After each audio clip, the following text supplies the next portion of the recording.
Hello everyone, welcome back to another session of Dark Souls PvP and another weapon showcase. This time I'm using Velka's Rapier, which you can pick up in the Painted World, and I gotta say, I have always loved this weapon. It's always been one of my favorite of the thrusting swords next to the S-Stock, but using it again this time, it really just reminded me of how much I like this weapon and how good of a weapon it really is. Now, getting started with the weapon, it has a weight of 2 units.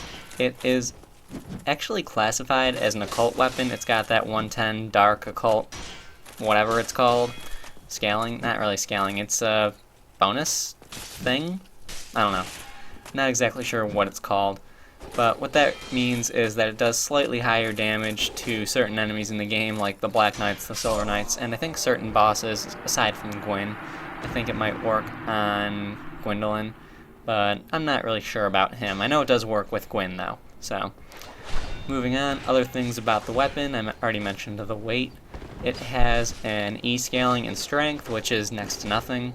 It's got that C scaling in dexterity and a B scaling in intelligence. Now, this weapon does do split damage. Its AR for me with my 40 dexterity and 36 strength is around 405, 406, I don't remember exactly which one. But that is split damage. As you can see, the hits are significantly lower in the more 200-ish damage range. Low 140s, 180s. It's all over the place because I'm hitting counterattacks. Yeah, excuse me. It's all over the place because I'm hitting counterattacks and poking from behind my shield and such, but it's in that range. Now, to make up for that, this weapon has very, very good critical attacks. It doesn't actually have a critical damage modifier. It's not like the regular rapier or anything. It doesn't have that extra critical damage multiplier that's shown. But its criticals are very damaging. I mean, that backstab right there was nearly 700 damage. It's not the highest, but it's still pretty good. And on average, riposte will get me around 950-ish damage on average.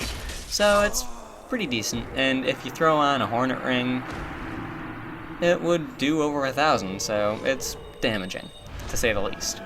Now, because this weapon does do split damage, you will run into an issue with people like this guy right here.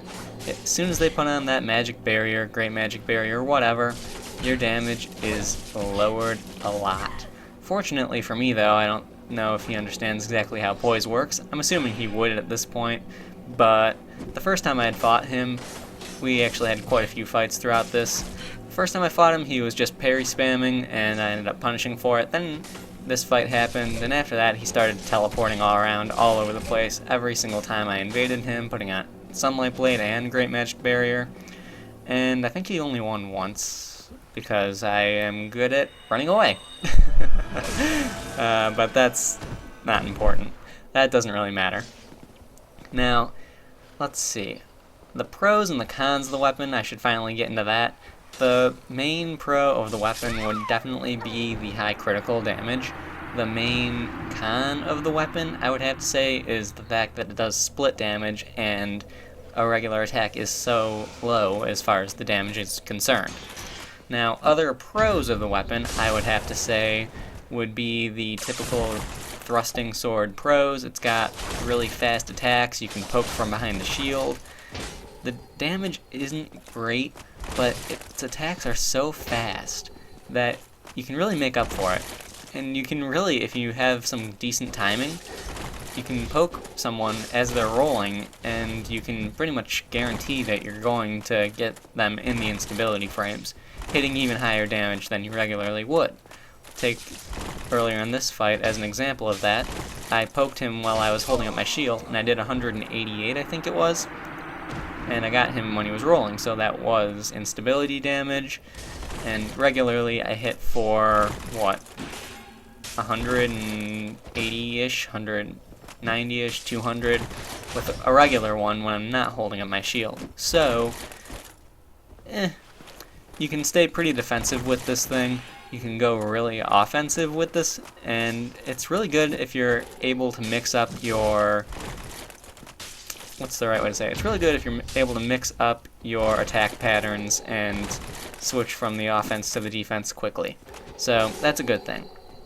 Now, the cons of the weapon, as I said, the main one would be the split damage and the low damage output on a regular attack. Other cons of the weapon would be the fact that it's in the painted world, and it's kind of far away if you want to go get that to use for a PvP build. It's kind of out of the way in my opinion. I wouldn't really consider that a con though. I would have to say that this weapon doesn't really have too many cons. It's very, very decent. I mean, it's got good things going for it, it's got some bad things going for it, but overall, it's a really good weapon. I really do enjoy this thing, and it's probably a bit of a biased review of it due to the fact that I really like this weapon, but I really honestly can't think of many cons for the weapon aside from the low damage output. It's really all I can think of. So if you guys do have anything that I am just completely overlooking, please let me know in the comments. Please, I just can't think of anything at the moment. So that pretty much sums up everything I wanted to say about the weapon. Now, as far as what's been going on with the channel, I briefly updated that, or did an update on that in my more recent Battle of the Uploaders. I will be coming back to upload and play and all that more frequently very, very soon, as I get back in town. I kind of ran away to my girlfriend's place, brought the Xbox and all my recording stuff with me. I forgot my controller. I forgot my controller, so that's why I haven't been online for the past week now. I was planning on it, it was all ready, all set, and I failed. I messed up. But yeah, that pretty much sums up what I was going to say. After this, we've got how can I say this? After this, the next videos are going to be the Artorias Greatswords and the Abyss Greatsword, followed by some non-weapon showcase videos, just because I'm getting a little bit burnt out from them. Don't worry, there will be some more in the future. They will just be less frequent than other things I've got planned. I've got a good amount of stuff that I have in my head that you'll get to see eventually. So that pretty much sums up the video. This is the last fight. I hope you guys enjoyed. I will see you next time.